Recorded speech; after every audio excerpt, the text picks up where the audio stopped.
किसान नौजवान ही भाजपा सरकार को उत्तर प्रदेश से उखाड़ फेंकेंगे, कहा धर्मपाल सिंह सोनू ने। नमस्कार, एफटी न्यूज 24 में आपके साथ मैं सिमरन कौर। देवरिया जिले के रुद्रपुर विधानसभा क्षेत्र के बनियापार निवासी धर्मपाल सिंह सोनू ने मीडिया से बात करते हुए भाजपा पर भ्रष्टाचार का आरोप लगाते हुए कहा कि सरकार ने नौजवानों का भविष्य खराब कर दिया है। अभी तक उत्तर प्रदेश में किसी भी तरह की सरकारी नौकरी नहीं निकली। युवा नौजवान दर दर की ठोकर खाने को मजबूर हैं। उन्होंने कहा कि रुद्रपुर विधानसभा का अनेकों गांव बाढ़ से घिरा हुआ है, लेकिन किसी भी जिम्मेदार अधिकारी ने किसानों के नष्ट फसलों का जायजा नहीं लिया। श्री सिंह ने कहा कि मैं शासन प्रशासन से निवेदन करना चाहता हूं कि गरीब किसानों का जो फसल नष्ट हुआ है उसे मुआवजा दिया जाए, जिससे किसान भारी नुकसान से बच सके। उन्होंने कई मुद्दों पर भाजपा सरकार पर जमकर हमला बोला। उत्तर प्रदेश में रोजगार खत्म हो गया है, इसके बारे में आप क्या कहना चाहेंगे? देखिए, हमारे भारत के प्रधानमंत्री माननीय श्री नरेंद्र मोदी जी का जन्मदिन है और उनके जन्मदिन पे हम आपके माध्यम से बताना चाहेंगे कि जब ये सरकार में नहीं थे, जब इनको अपनी सरकार बनानी थी, तो इतने लंबे लंबे वादे, इतनी लंबी लंबी डोरियां इन्होंने फेंक रखी थी कि जिसके जाल में फंस करके अपने देश की जनता इनको वोट की और इनको सत्ता में लाई। इन्होंने कहा कि हम हर वर्ष 2 करोड़ नौकरियां देंगे, 2 करोड़ रोजगार देंगे, और 2 करोड़ रोजगार देने के बजाय इन्होंने 2 करोड़ से ऊपर रोजगार वालों को, युवाओं को, नौजवानों को इन्होंने बेरोजगार कर दिया। आज की स्थिति ऐसी बनी है कि वो दर दर मारे पीरे पड़ रहे हैं, देखने को मिल रहा है। आज स्थिति रोजगार की ऐसी बनी हुई है कि जैसे लोग रेलवे स्टेशन पे कहीं कहीं देखने को मिलता है कि जैसे हमारी मदद कर दीजिए, हमारी मदद कर दीजिए, ऐसे स्थिति को रोजगार से इन्होंने जुड़ा है। ऐसी ही रोजगार देने का इन्होंने काम किया है। आपके माध्यम से हम बताना चाहेंगे कि माननीय प्रधानमंत्री जी के जन्मदिन दिवस पे आज हम लोग बेरोजगार दिवस मना रहे हैं, और बेरोजगार दिवस इसीलिए मना रहे हैं कि जो इन्होंने झूठे वादे करके भारत की जनता को छला है, उत्तर प्रदेश की जनता को छला है, यहाँ के नौजवानों, बेरोजगार मजदूरों को छला है रोजगार के नाम पे।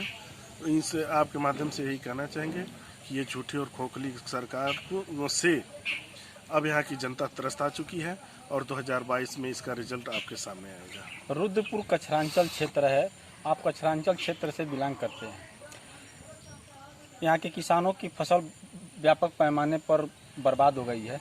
उसकी क्षतिपूर्ति के लिए क्या सरकार ने कोई उचित कदम उठाया है क्या अब तक? अभी तक सरकारी कर्मचारी कहीं इधर दिखाई ही नहीं दिए। और मैं आपके माध्यम से बताते चल रहा हूँ कि जो रुद्रपुर का दोआबा क्षेत्र है, ये बाढ़ग्रस्त क्षेत्र है और सबसे पिछड़ा हुआ क्षेत्र है। इस दोआबा में लगभग 52 गांव आते हैं। 52 गांव की रक्षा के लिए एक जमींदारी बंधा है। जमींदारी बंधे पर इस बार आरईएस ने काम किया है, आरईएस विभाग वालों ने काम किया है, जबकि उसको 2 मीटर और चौड़ा ऊंचा करना चाहिए था। इन्होंने ऊंचा न करके बस लिपा पोती करके, उससे कुछ होने जाने वाला नहीं है। उस बंदे को 2 मीटर और ऊंचा होना चाहिए, उससे सुरक्षा होती है हमारे दोआबा के लोगों की। आज की स्थिति ऐसी बनी, जो बाढ़ अभी 2-4-10 दिन पहले ये अपनी भयावह स्थिति नदियों ने ले रखा था, उसमें ऐसी स्थिति थी कि ये बंधा कहाँ टूटेगा कोई ठिकाना नहीं था। हालांकि जो सिंचाई विभाग के अधिकारी थे, जो जिले के जो सिंचाई विभाग के जिले के अधिकारी हैं या फिर एईजे हैं, इन लोगों ने रात दिन एक करके बंदे को बचाने का काम किया, लेकिन सरकार द्वारा इनको कोई ऐसी मशीनरी या फिर कोई ऐसा उपकरण, चाहे कोई ऐसी सुविधा नहीं दी गई कि ये लोग उस सुविधा के अनुसार इन बंदों की सुरक्षा और रक्षा करने के लिए अग्रसर रहे। भाजपा सरकार किसानों की आय दोगुना करने की बात करती है, जबकि 1 साल से किसान 3 कानून को लेकर के धरने पर बैठे हैं। राकेश टिकैत को ये लोग डकैत भी कहते हैं, इसके बारे में आपका क्या कहना है? देखिए, ये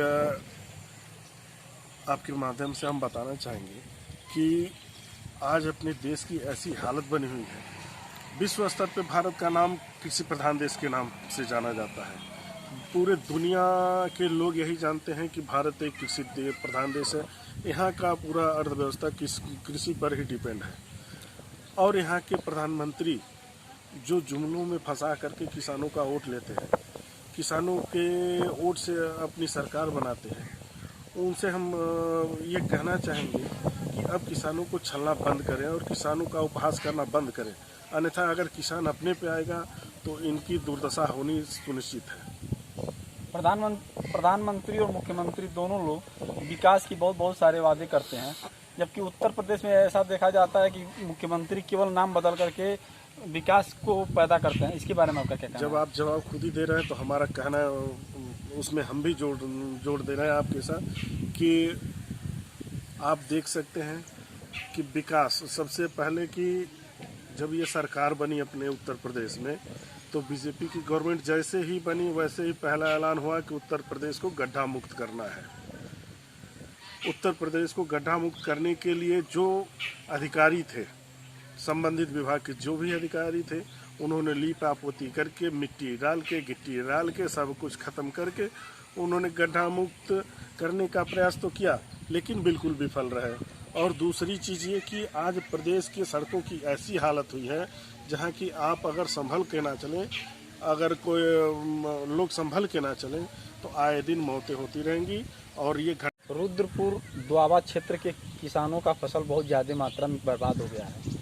आप शासन और प्रशासन से क्या चाहते हैं? देखिए, आपके माध्यम से हम बताना चाहेंगे कि देवरिया जिले के कलेक्टर और रुद्रपुर के SDM और तहसीलदार से हमारी ये सशक्त मांग है, एक किसान होने के नाते मेरा ये सशक्त मांग है कि अगर रुद्रपुर विधानसभा के जो दोआबा के किसान हैं जिनकी फसल अतिवृष्टि से 100% नुकसान हो चुकी है, उनको अगर 100% मुआवजा नहीं मिला, उचित मुआवजा नहीं मिला, तो यहाँ के किसान, दोआबा के किसान, रुद्रपुर के सारे किसान इकट्ठा होकर के धरना प्रदर्शन को बाध्य होंगे और आने वाले 2022 के चुनाव में ईंट का जवाब पत्थर से देने का काम करेंगे, अपनी वोट से इनको चोट पहुंचाने का काम करेंगे। धन्यवाद। Bureau report EFT News 24।